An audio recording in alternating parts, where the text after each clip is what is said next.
All right, so it's Jeff Roy up here at Three Crosses in Muskoka, and I'm sitting here with Ed. Ed is from Georgetown Alliance. He came up with the first group of men, and God's really spoke to him in a significant way, and he's been helping us out here. And I just wanted you to hear Ed's story, so we're going to do a little ad hoc interview. It's not very, it's not scripted or anything. It's just off the cuff. So Ed, I wanted to start by just asking you, when you came up here in April with these guys, and it was our first pilot. It was the first time we'd ever had a group here, and they came to do the Jesus Experience, and you did the Jesus Experience.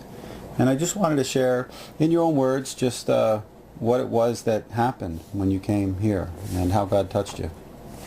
Well, when I came up here, we went on the experience. When I went out and doing the walking experience, Jeff, I just found a strong sense of God being there. Yeah. And through various different things, small shoots and other things, I found that God was speaking to me in a very clear way. And I felt that this was something that I really was searching for and searching after. So I thought I'd just see where that all led. And then other people come back down from the mountain as well, and they had experiences similar to mine, and I thought, wow, this is really something. I'd really like to be involved in this a little bit. So yeah, I can remember you telling me that when you were here, and I thought, I got to be honest with you, because when you told me that, and I only known you like a day or day and a half, and you were telling me that you really were sensing something and that you wanted to talk about being involved, I was kind of thinking, well, that'll fade, but it didn't seem to fade, Ed. No, it's gotten stronger.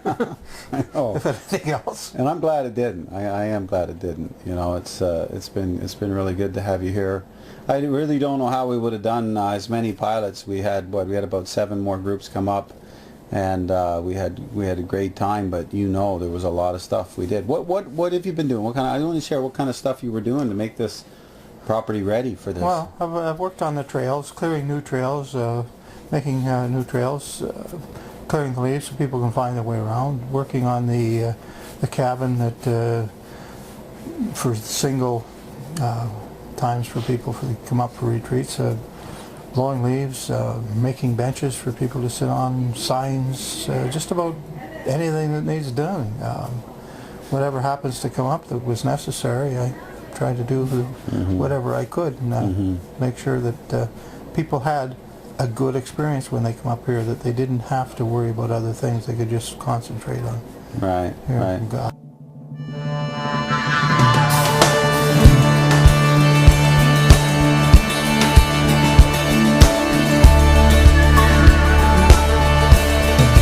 Take us to the river, lead us there in unity to sing the song of your salvation, to win this generation. Ed, what have you seen happen at Three Crosses? Well, I've watched people coming, and when they've come, they really didn't know what to expect. A lot of them were wondering, will I hear from God? What is this hearing from God? What's listening from God? And so there were some who flat out didn't expect that they'd ever hear from God. And I watched them come down off the mountain, and their faces were just somewhat like Moses in a way. They had this, it's hard to describe it. It was like a sheen, but God had touched them in some significant way when they were up there. And I think that's what I see the most, is people go up and come back down, and they're just, they've been touched by God in some way. Yeah, that's the same thing it is for me, and it just makes all the work worthwhile. I mean, the idea is to get people where they're connecting with God intimately, and we want to take the experience they have on the mountaintop, bring it back down, and allow them to take it home into their everyday lives, so that they're sensing God's presence and His speaking voice and His call to reach out, to touch people, to do things, to help, random acts of kindness and stuff that are led by the indwelling Holy Spirit, and really get the sense of what that inner voice and inner prompting is like as He speaks to us through scriptures and situations and and sometimes preaching, songs, all kinds of stuff. The Holy Spirit is speaking. We just need to be able to tune in. What is it that drives you right now to press on? I mean, we've got a lot of things on the plate where we're renovating the church. We're looking at utilizing it in conjunction with Three Crosses as a place for people to stay and eat.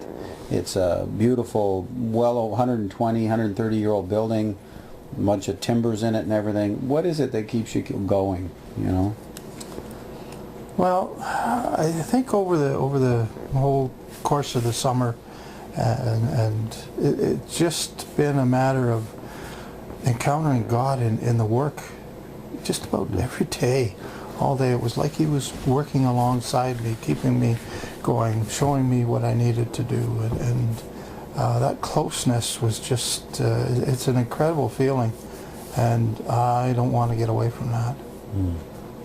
I'm going to ask you, like, about the work. Tell me more about the work, the stuff that you're doing, like. Well, right now we're working on the church renovating, and I'm doing stuff that I really haven't done. I never worked with timbers before. I've done wainscoting before, but never worked with timbers. But just God revealing things while we're doing this, things like opening up a wall because I had to do something. I had to take a cabinet out, and discovering 100-year-old stuff that just made us, put us in awe. Had we not ever done that, had we not gone and listened to God speaking and showing us what we needed to do, we never would have found that. And so as a result of it, we're basically restoring a church back to the way it was 100 years ago.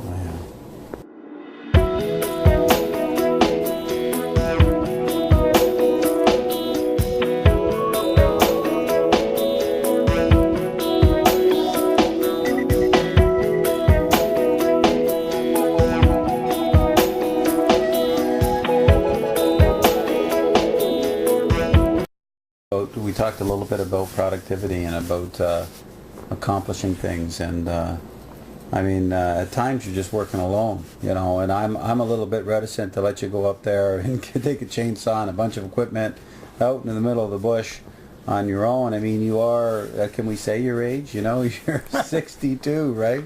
But you're out there slugging it away, and it's great. And so far the Lord's watched over you, and you've been safe, and that's been good. But it seems like when I just release you, you come back and you usually have pretty productive days. Yeah, well, I just kind of go and start, and God just seems to show up and keep me going. And normally you might want to get a little lazy or stop doing stuff. I just kind of think of, hey, what I'm doing here is somebody's going to benefit from this result, and that benefit is going to be, they're going to experience God more. And so I'm just able to keep on going. Well, that's what I was hoping to get across, was that, my sense is that when you're doing all this, it's not, you're not just doing it like for me or for your own or for you. It's something that you're doing because people end up encountering God in a deeper way, and that's probably the most satisfying thing, to be involved in something where somebody comes into that close, personal, intimate relationship with the Lord in a deeper way. Well, you are beautiful, my sweet, sweet song. You are beautiful, my sweet, sweet song. You are beautiful, my sweet, sweet song. And I will sing again.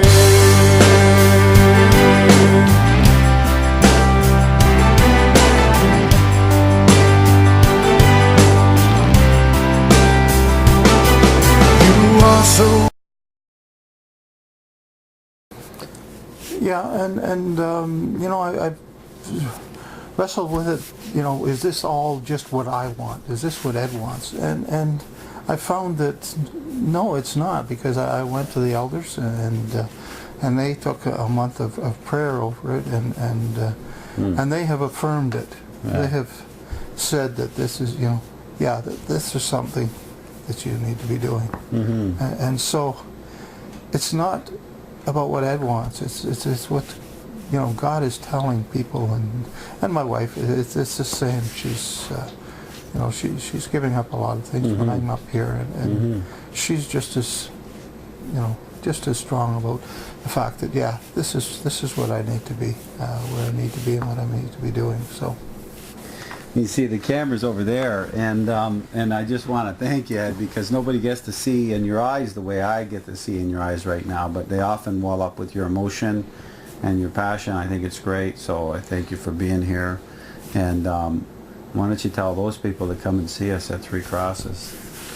God's batting 1,000. I don't think he'll miss out, so come on up. There's a wonderful time to be had, just spending time with God and taking time with him. He'll show up. Yeah. All right, we look forward to seeing you. God bless you.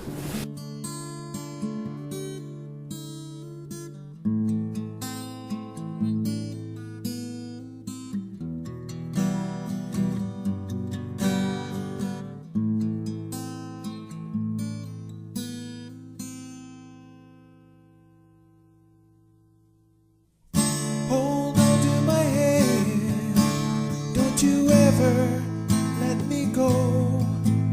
I'm your father and creator, I'm the author of your very soul.